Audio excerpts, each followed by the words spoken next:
Welcome to the Get Real Podcast, your high-octane boost of in the trenches, tell it like it is reality therapy for personal, business, and real estate investing success. With your hosts, powerpreneurs, Angela Thomas and Ron Phillips. It's time to get real. Hey, welcome to the Get Real Podcast. This is Angela Thomas, and I am here with Ron Phillips. Hey, Ron. Today, we're going to talk about stepping up your financial game, and we want to kind of help you guys think about, are you the servant or are you the master? And we want you to be really honest about this. In your own life, looking at, are you a servant to your finances? Are you a servant to a job? Are you a servant to a boss? Or are you the master of everything in your life? Ron, you look like you're going to laugh. What? I'm sorry. I had to play a little Depeche Mode. Master and Servant. I mean, it's a great song. You should all check it out if you haven't. I didn't even hear it. I thought you scraped your chair across the floor. No. That was a little Master and Servant by Depeche Mode. Nice. Ron has a song for everything always. A little theme music for today. Thank you for that. It's my pleasure. So yeah, we want to talk about, we want you to be thinking about during this whole podcast, are you the servant or are you the master, and why? And if you are a servant, how do you change that? And of course, get real with yourself today and be honest. Be honest. Think about it. Because things may be going really well for you right now, and you can still be the servant and not the master. So which one are you really? And be real, man. You got to get real with yourself on this topic, because this is a really, really critical topic for everything else that we talk about: real estate, success, business, everything we're going to talk about. This is a critical piece. Because if you screw this one up, here's what happens. Angela, maybe you've seen this or experienced this, but when you screw up money financially in your life, what happens after that is it eats all of your time. So if you're trying to be a spiritual person, if you're trying to be a better husband or wife, father, mother, if you're trying to be just a better human being, if you're trying to serve people, but you're up to debt in your eyeballs, or like you're drowning and you cannot figure out what to do, I can tell you what's going to happen. You're going to work, because that's all you can do, which is going to take all of your time, and it's going to destroy your spirituality and your family life and everything else. So this is really important. It's not a light topic. No, and I just want to point out really quick, we talked about, setting goals and how to define your success in an earlier episode, and really committing to a goal. And I think that is huge with debt, because it is extremely easy. If anyone out there is like me, the few times I've let myself get into way more debt than I should have. And you get in this endless cycle. I remember writing down a goal to be out of debt. And I think I wrote it 3 years in a row. I'm going to be out of debt this year. I'm going to pay this off.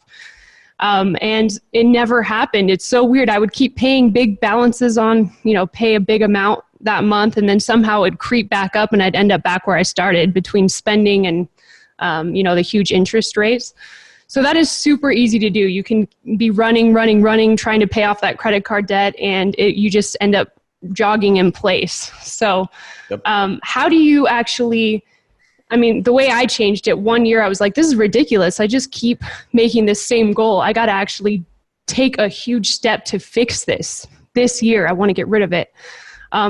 Once I did that, I figured out how to consolidate it, get it so it was off that credit card, so it wasn't getting interest anymore, and I could just pay it all off on a schedule, and then it was gone.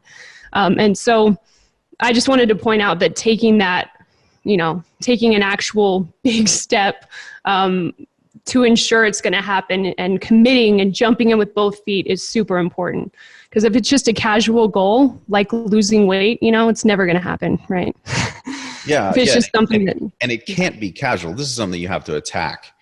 Right. And you have to attack it like your life depends on it, because your financial life and on everything else. And I think people make the big mistake of suggesting this is just finances. It's not. It's literally every part of your life is attached to this. I like that. That's great. Every part of your life up. And if you look at what is it? The number 2 cause of divorce is money. I thought it was number 1, but yeah, it might be number 2. No, I think number 1 is sex. Which is it? really, what? which really no. leads to which really is, or cheating, which really. Oh, maybe it's cheating. Okay. Which is sex. Okay. On that, okay. There's emotional cheating, Ron. Have you not heard of that? Okay. Everything's all. True. I guess that's true. Way to be a guy. Whatever. No, I'm just kidding. It's the same thing. Did this turn into Dr. Ruth? I don't know what just happened. I'm sorry. I don't know either. Let's but back it up. Number 1 or number 2, easy, and usually they're correlated. They're together. So it's not like one or the other. One usually happens because of the other one.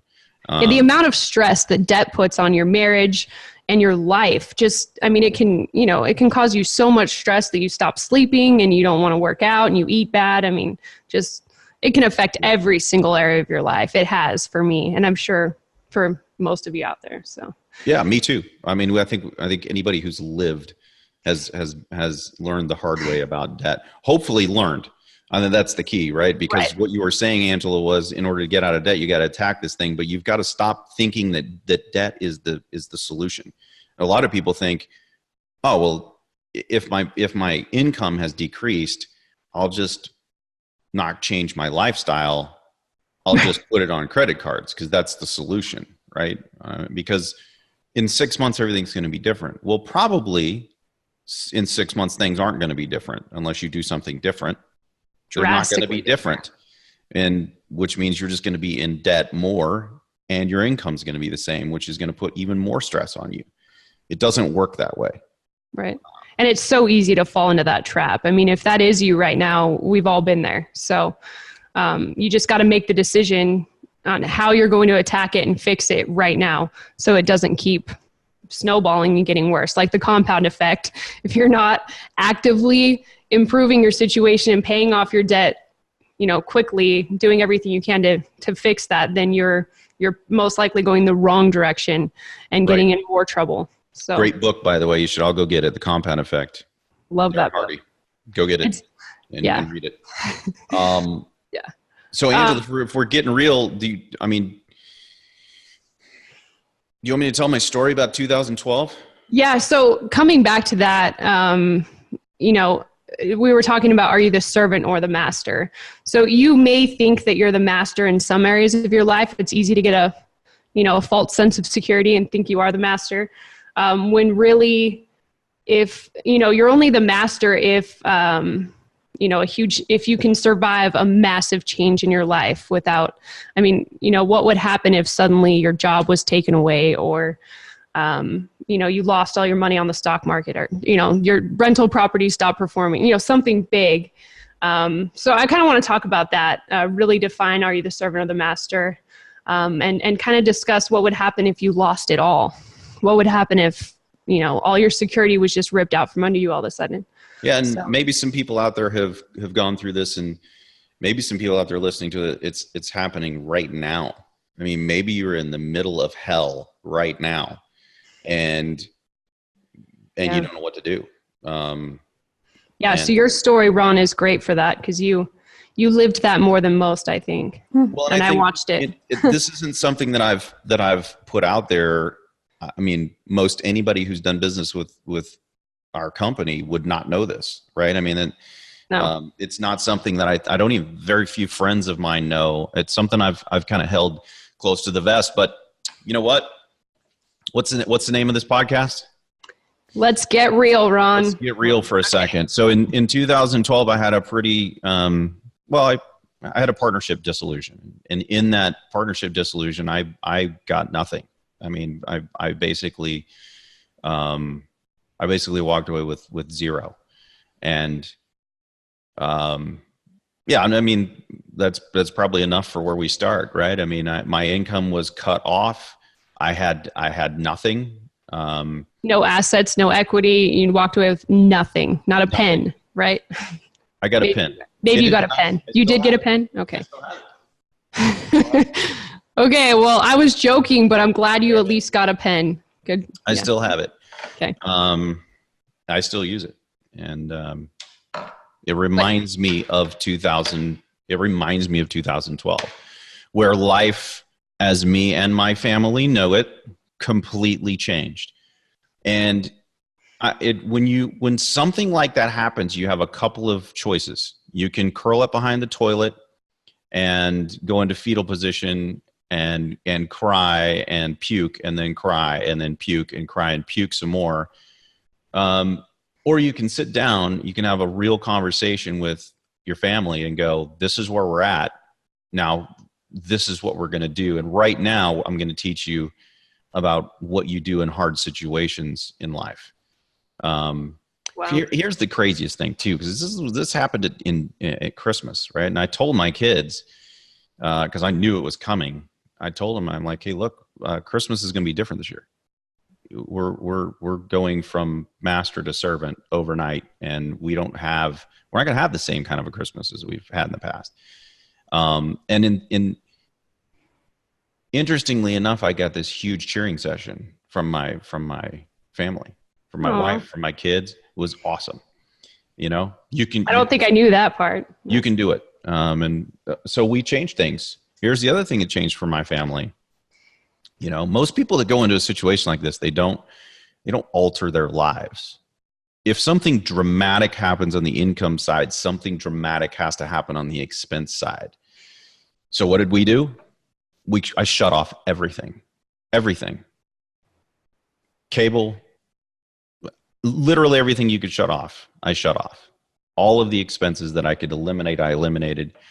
My Jeep that I loved. Do you remember my Jeep, Angela? Oh, yeah. It was awesome. I remember you sliding under it on a very snowy day. Good times. I wish I had a video of that to share. You can slide 2 or 3 people underneath that thing at the same time, vertically. No, anyway, not intentionally, but I had a whole bunch of fun. Well, our whole family did. We used to go rock crawling up in the canyon, and it was a lot of fun. I had to sell that thing to pay my mortgage for 3 months. Yeah. And, we had some food that we had stored for a rainy day. Well, guess what? It started to rain. So we started to eat that, and it was not, it's just not what we were used to, man. I already told, if you've been listening, you already know that I'm a food snob. I'm a hotel snob. Well, when that happened, you don't get to be food snob anymore. You don't get to be hotel snob anymore. You don't get to have 250 channels anymore. You just don't get those kind of things. We went down to a 1-car family, which was, I hadn't had that in a long time, right? Oh yeah. But in order to save my home, in order to save my family, and in order to be able to do anything that I needed to do to make money, I had to change things. Now, that in and of itself will not save you. So my income shut off, Angela. You can't cut all of the expenses out of your life. You wanted like electricity and stuff? What? It's good to have that kind of stuff. So what do you do when you lose everything? First step is to go just nuts on all of your expenses. But the second thing that you do is you go absolutely crazy on the income side. And what's that look like now? I'm starting over. I have no money.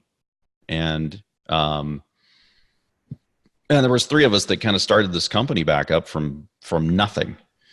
The story is, we should write a book, Angela. It's incredible, really. It is. So what did we do? Angela, bless her heart, she worked for free for I don't know how many months.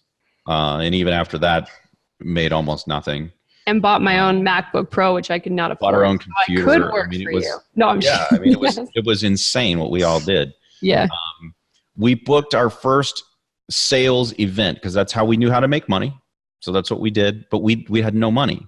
So I called a buddy and I said, hey, if you'll pay for the event, like the mailer for the event to get people in the seats, we'll split the profits from the deal 50-50. It was a big gamble on his side, but he already knew us and knew we could pull it off. But we had nothing to sell. Yep. So I called another buddy and said, hey man, if you'll help me buy this real estate over here, I'll give you hard money loan rates on it. And then we're going to go down and sell it. at this event we're doing. And then we flew there on points that I had. On Marriott points. Thank you, Marriott. We booked the room. We booked the presentation room. We booked our hotel rooms. And I don't share hotel rooms either, guys, but I shared with the other guy that was there. Angela was the only person that got her own room. But anyway. And he snored, so rough. Oh, so horrible. Oh, it's so horrible. So loud. Yeah.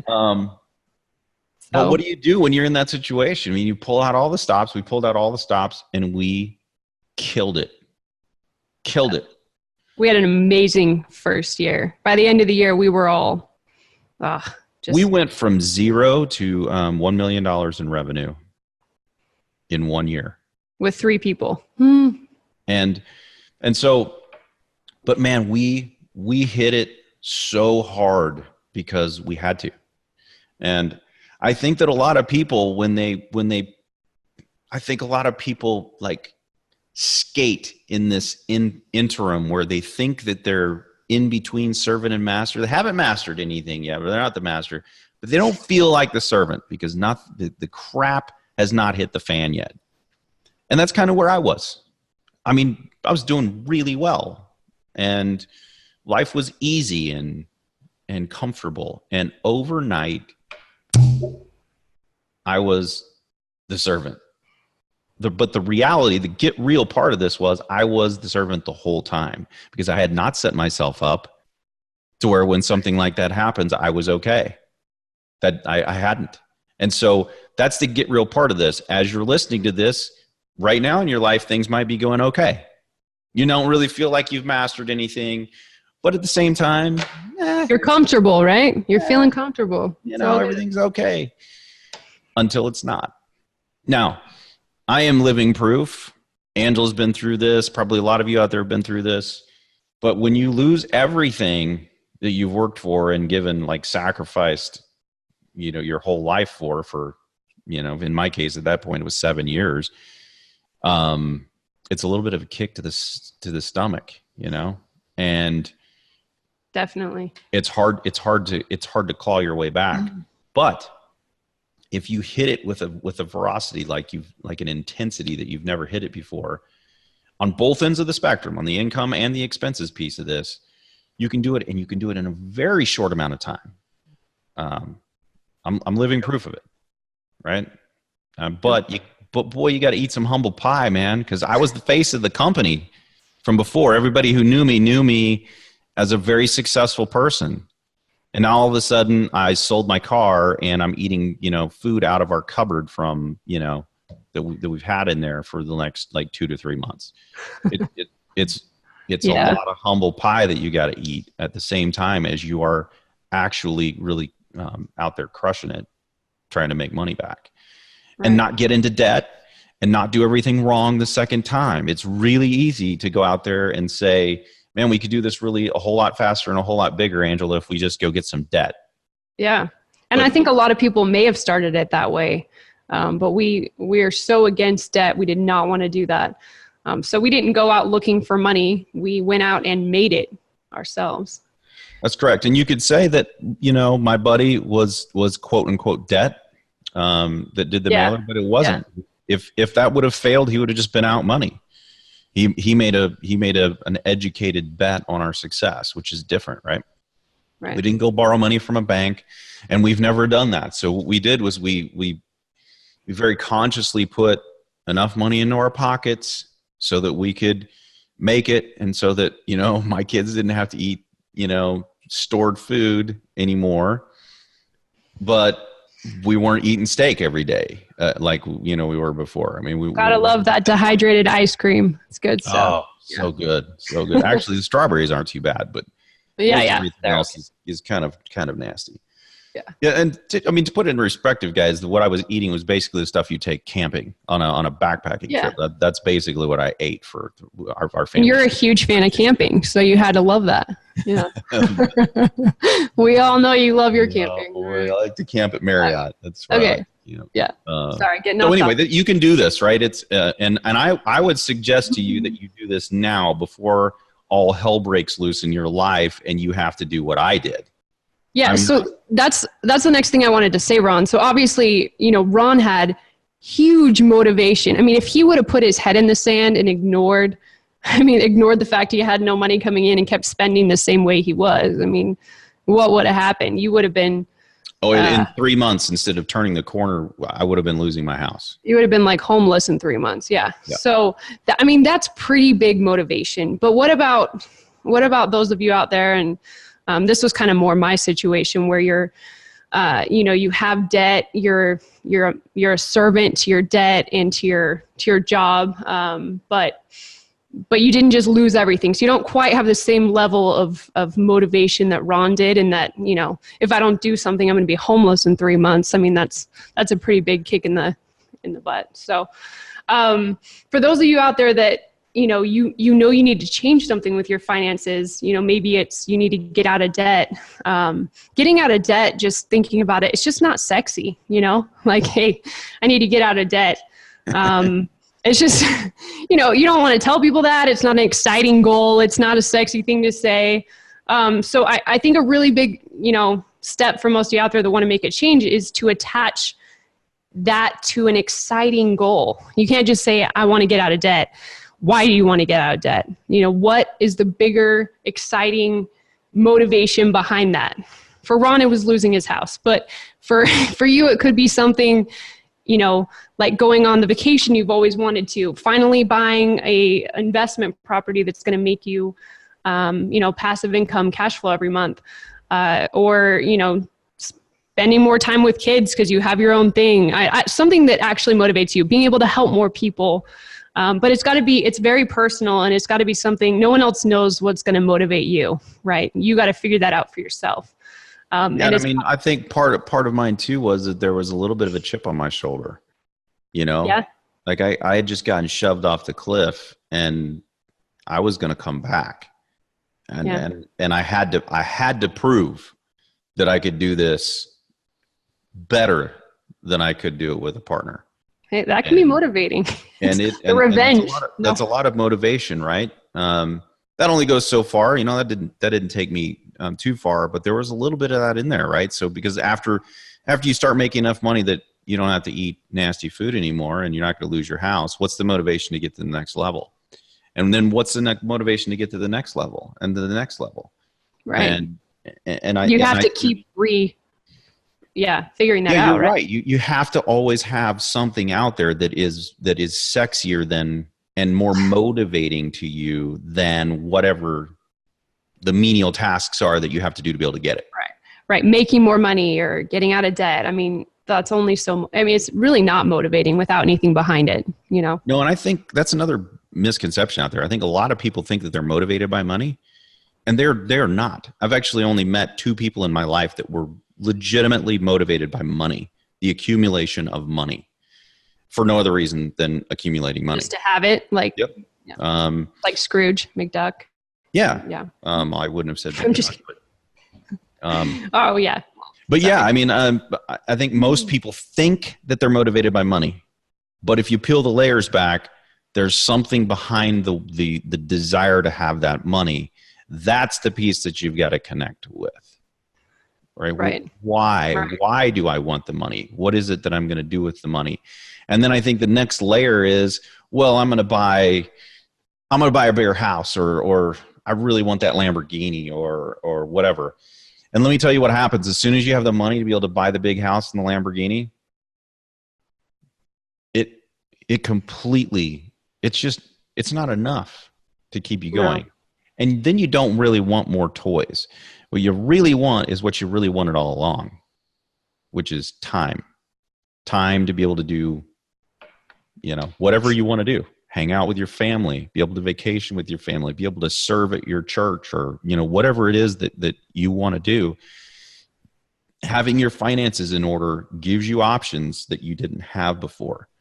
That's why I think a great exercise that I know we've both done to help you kind of figure out what you want to do with your time, what your real motivation is, what your why is.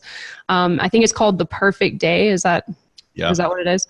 Yeah. Where you list out, just what you want your perfect normal day to look like from beginning to end, all the details, how you want to spend your time. It sounds kind of funny if you haven't done it, but and not how you have to, how you want to. That's why it says the perfect day. Perfect day. You want to. And you detail everything, like, you know, how you're going to wake up and what you're doing for lunch and every hour in between. And it really, where are you? Who are you hanging out with? Yeah.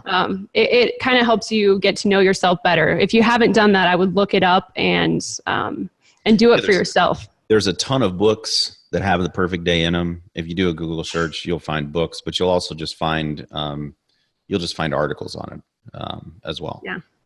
It's a great exercise. Take a few minutes and do it if you haven't. It's awesome. Yeah. So, and then take that and put it into a week. And what you're going to find is there's not a whole lot of time in there for work, which means you've got to be, if you want that kind of a life, you have to learn how to, you've got to learn how to, replicate yourself, I guess. Yeah. You're skipping down here to number 3, connecting your time with money. Yeah. No, it's okay. It's okay. We can skip to that one because if you want to talk about that, you know, time is money and money is time. The most valuable thing that you possess is not money, really. Like we talked about, it's actually time.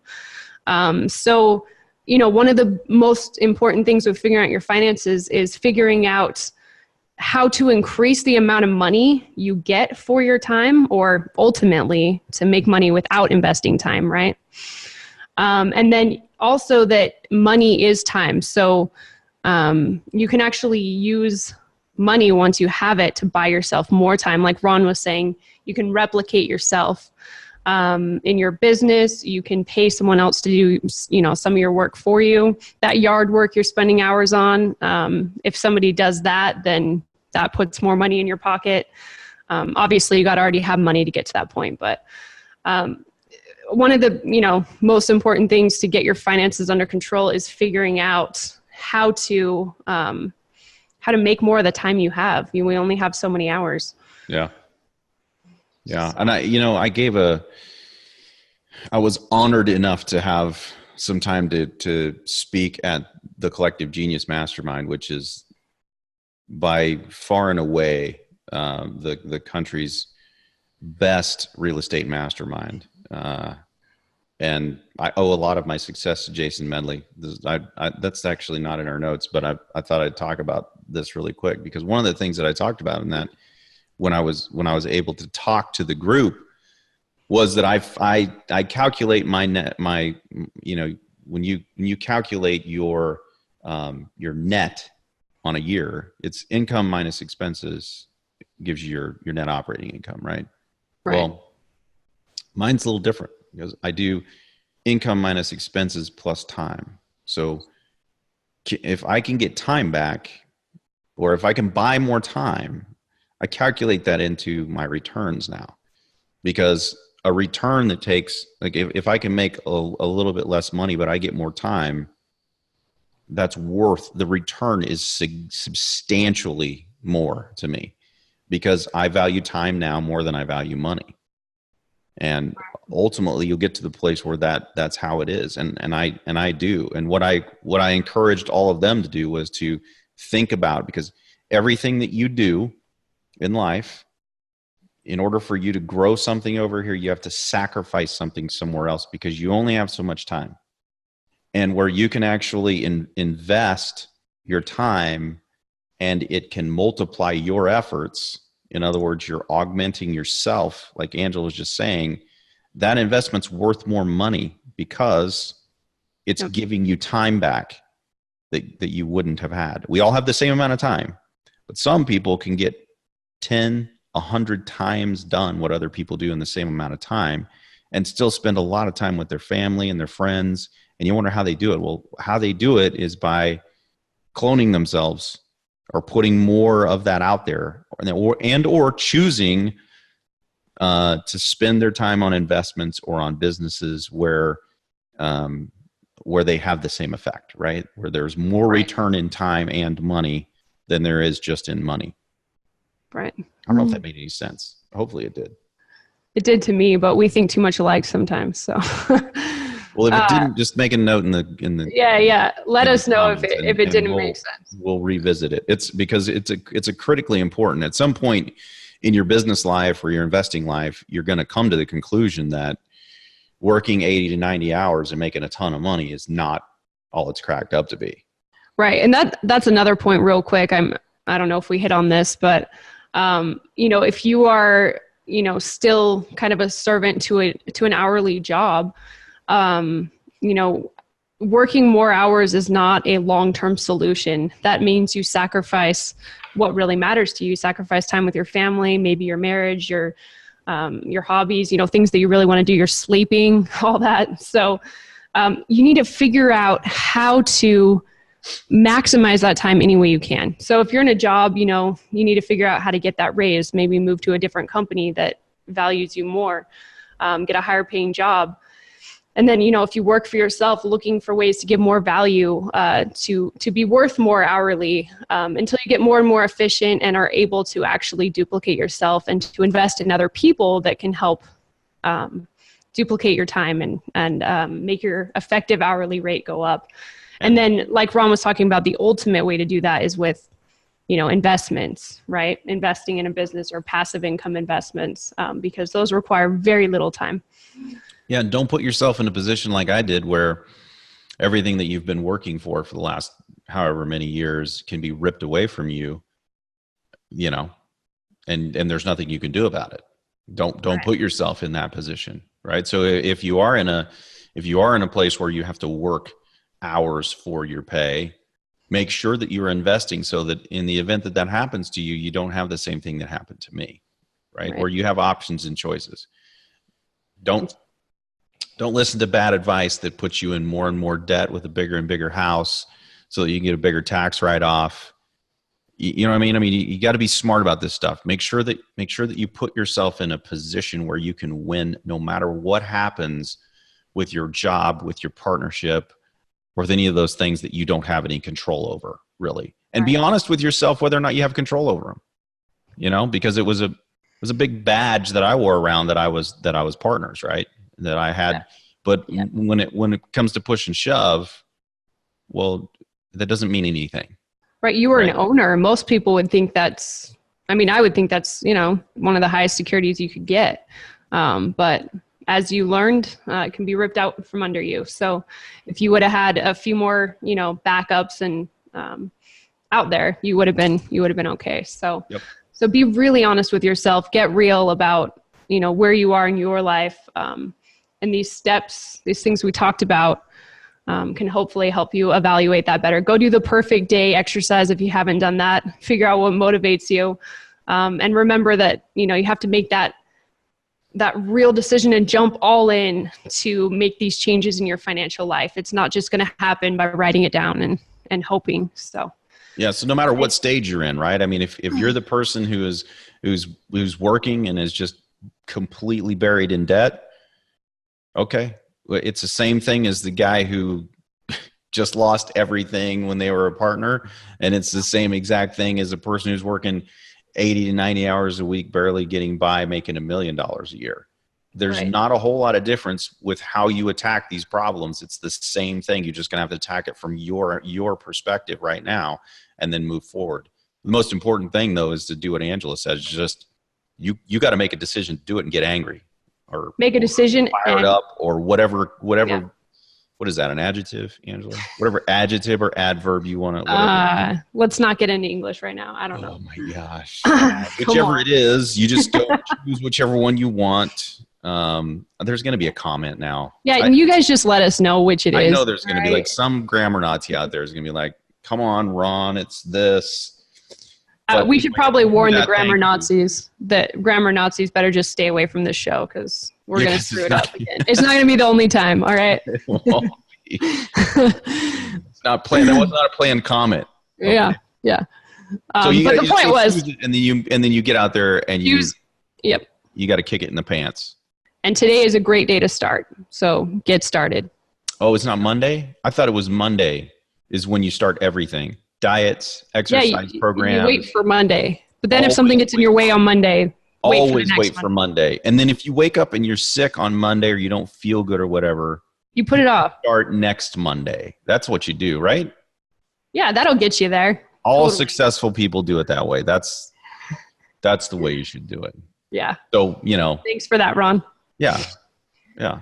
Okay. So anybody who thought that was serious and couldn't get through the complete layer of sarcasm that was there, that's not what you do. We're not serious. Like Angela said originally. If today is Tuesday, get started today. All right. Correct. And if you have any comments about the show today or any ideas for future topics that you'd like to hear about, please visit getrealestatesuccess.com. You can subscribe to the podcast, give us any feedback you have, and let us know how we're doing. And we will look forward to seeing you guys on the next show. Thanks for listening. Thanks, Ron. See ya. This has been the Get Real Podcast. To subscribe and for more information, including a list of all episodes, go to getrealestatesuccess.com.